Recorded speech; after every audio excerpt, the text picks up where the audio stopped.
ഞാനൊരു കഥ പറയാം. ഒരു ചെറിയ കഥ. അതിൽ വലിയൊരു അർത്ഥമുണ്ട്. നമ്മുടെ ജീവിതവുമായി, നമ്മുടെയൊക്കെ ജീവിതവുമായി. കഥയുടെ രക്തചുരുക്കം ഇത്രയാണ്. ഒരു രാജാവ് ഒരു വിളംബരം പുറപ്പെടുവിക്കുകയാണ്. ഇന്ന് സന്ധ്യയ്ക്ക് മുന്ന് എൻ്റെ രാജ്യത്തിൻ്റെ ഏത് ഭാഗത്തേക്ക് നിങ്ങൾക്ക് യാത്ര ചെയ്യാം. യാത്ര ചെയ്ത് എത്ര ദൂരം പോകുന്നു, ഇവിടെ നിങ്ങളെത്തുന്നു, അതുവരെ നിങ്ങൾക്ക് സ്വന്തമായിരിക്കും എന്ന്. അങ്ങനെ ഒരു വിളംബരം നടത്തി രാജാവ്.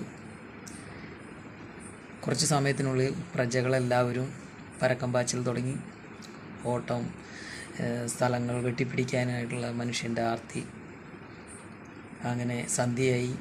മന്ത്രിമാരും മറ്റുള്ള എല്ലാവരും പറഞ്ഞു, രാജാവിൻ്റെ ഈ തീരുമാനം വളരെ മോശമായിപ്പോയി. നിങ്ങൾ ഇത്ര വലിയ മണ്ടത്തരമാണ്. നമ്മുടെ രാജ്യം മുഴുവനും ഛിന്നഭിന്നമായി മറ്റ് ചെറിയ ആളുകളുടെ കയ്യിൽ ചെന്നപ്പെടും എന്നൊക്കെയുള്ള സങ്കടം കൊണ്ടും രാജാവിനുള്ള സ്നേഹം കൊണ്ടും ഭക്തി കൊണ്ടും ആത്മാർത്ഥത കൊണ്ടും കൂടെ നിൽക്കുന്ന മന്ത്രിമാരും മറ്റ് വിദൂഷകരും എല്ലാവരും സംസാരിച്ചു.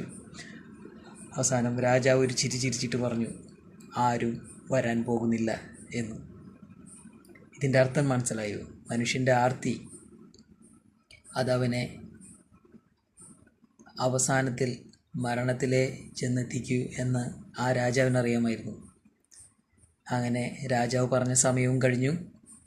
5 മണിക്ക് മുന്നാണ് വരാനായിട്ട് എല്ലാവരുടെയും അടുത്തും പറഞ്ഞിട്ടുണ്ടായിരുന്നത്. എത്തിയ സ്ഥലത്ത് നിന്ന് തിരിച്ച് സന്ധ്യ ആയി സൂര്യാസ്തമിക്കുന്നതിന് മുമ്പ് തിരിച്ച് കൊട്ടാരത്തിൽ വന്ന് പറയുന്ന ആൾക്ക് ചെന്നെത്തിയ സ്ഥലം എത്രയാണോ അത്രയും സ്വന്തം. ഇതായിരുന്നു വാഗ്ദാനം. ആരും തിരിച്ചു വന്നില്ല. അവർക്ക് 6 അടി മണ്ണ് മാത്രമാണ് സ്വന്തമായി കിട്ടിയത്.